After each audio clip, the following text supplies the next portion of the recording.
भारतीय जनता पक्षाचे गृहमंत्री माननीय अमित शहाजी यांच्या नेतृत्वामध्ये देशामध्ये ज्या विधानसभेच्या निवडणुका झालेल्या आहेत, स्वातंत्र्याच्या इतिहासामध्ये पहिल्यांदा पश्चिम बंगालमध्ये ममता बॅनर्जी यांचा खूप मोठा पराभव झालेला आहे. देशातल्या जनतेनं भारतीय जनता पक्षाच्या बाजूने कौल दिलेला आहे आणि पश्चिम बंगालमध्ये मोदीजींच्या नेतृत्वात मिळालेला हा विजय आहे. हा हिंदुत्वाचा विजय आहे, हा भारताचा विजय आहे आणि भारतीय जनता पक्ष पश्चिम बंगालमध्ये बहुमतानं जिंकलेला आहे. आसाममध्ये भारतीय जनता पक्षाला बहुमत मिळालेलं आहे आणि त्याही ठिकाणी भारतीय जनता पक्षाचं सरकार येऊन आता मुख्यमंत्री होतोय. तिसरं राज्य आमच्या हातात आलेलं आहे पांडेचेरी, या ठिकाणी सुद्धा बहुमत आलेलं आहे.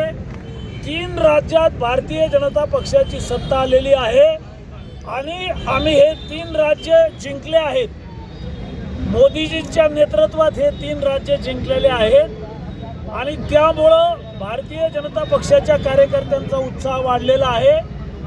जालन्यामध्ये कैलासजी गोरेंटाल, भास्करआबा दानवे, माननीय आमचे उपमहापौर राजेशजी राऊत आणि भारतीय जनता पक्षाचे सर्व पदाधिकारी यांनी जल्लोष केलेला आहे.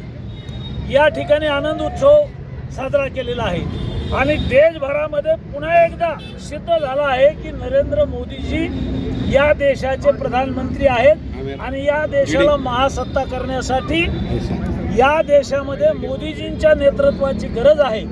आणि जगामध्ये आज बघा, नरेंद्र मोदीजींचा जय जयकार होतो. जगभरामध्ये पेट्रोलच्या किमती वाढल्या. पाकिस्तानमध्ये 500 रुपये लिटर पेट्रोल झालेलं आहे. इस्रायल आहे, इराण आहे, प्रगत राष्ट्रामध्ये सुद्धा 500 रुपये 400 रुपये लिटर पेट्रोल आहे. डिझेलचे भाव वाढलेले आहेत. हाहाकार माजलेला आहे.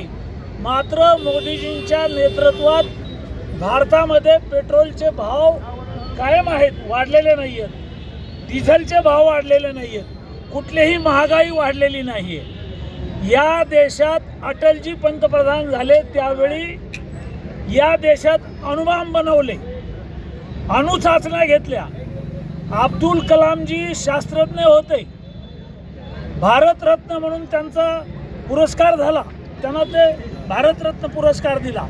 आणि अटलजी आणि त्यावेळेला अब्दुल कलामजी यांनी अणुचाचण्या घेतल्या नसत्या, अणुबॉम्ब बनवले नसते, मोदीजींचं नेतृत्व नसतं तर काँग्रेसचं जर सरकार असतं तर या देशात हाहाकार माजला असता. मात्र या देशातल्या सर्व समाजाचे लोक 140 कोटी लोक मोदीजींच्या विश्वासावर निवांत झोपतात. विश्वास मोदीजींवर आहे आणि म्हणून हा देश महासत्ता करण्यासाठी भारतातल्या 140 कोटी जनतेनं ठरवलं की आता भारतीय जनता पक्षाच्या हातात गावाच्या ग्रामपंचायतीपासून, जालन्याच्या महापालिकापासून मुख्यमंत्र्यापर्यंत, गावाच्या ग्रामपंचायतपासून दिल्लीमध्ये मोदीजींपर्यंत, प्रधानमंत्र्यापर्यंत सगळी एक हाती सत्ता आता भाजपच्या हातात द्यायचं लोकांनी ठरवलेलं आहे. आणि आज आम्ही आनंद उत्सव साजरा केलेला आहे.